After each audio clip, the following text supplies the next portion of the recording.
Good morning, everybody. Time for morning mementos. I'm Chris, and appreciate you joining me this morning. Hope you're getting up, moving well.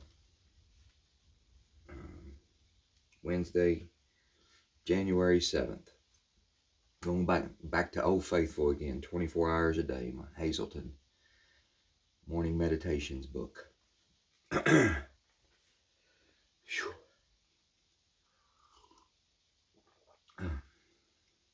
SpongeBob. Gift from a very wonderful person many, many years ago. All right. Hazelden, 24 hours a day.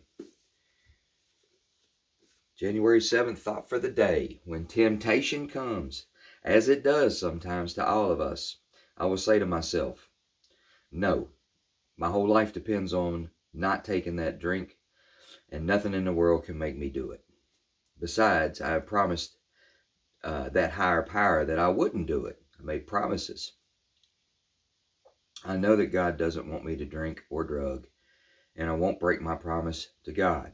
I've given up my right to drink, and it's not my decision any longer.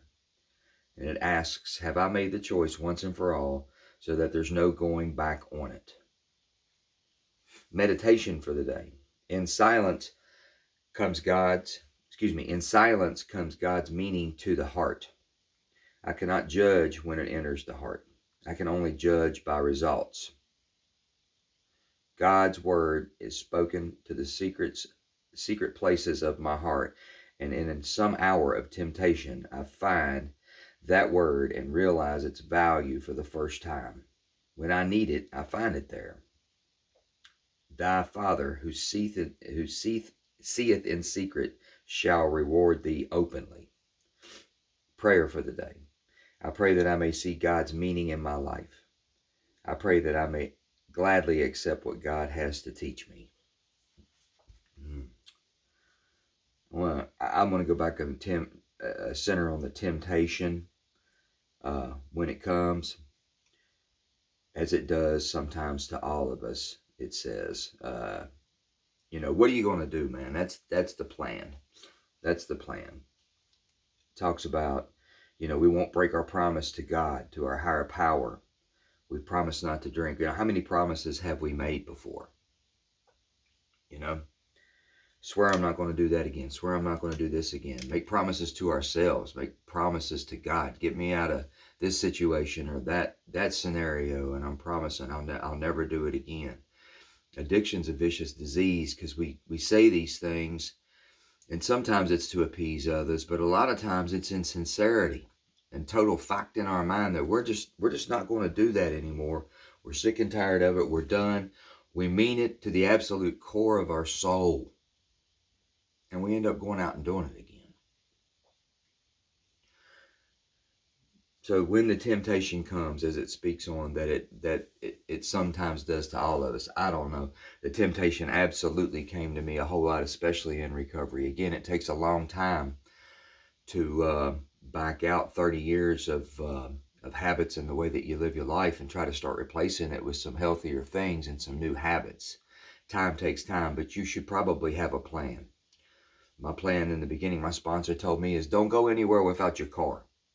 Have a mode of transportation. If you're not in total control of your ability to move around, then don't go to certain functions or a restaurant or a sporting event or whatever. If you're not able to motivate and move yourself, because if you have temptation or you have feelings of relapse or whatever, and you need to get out of the situation, you got to be mobile.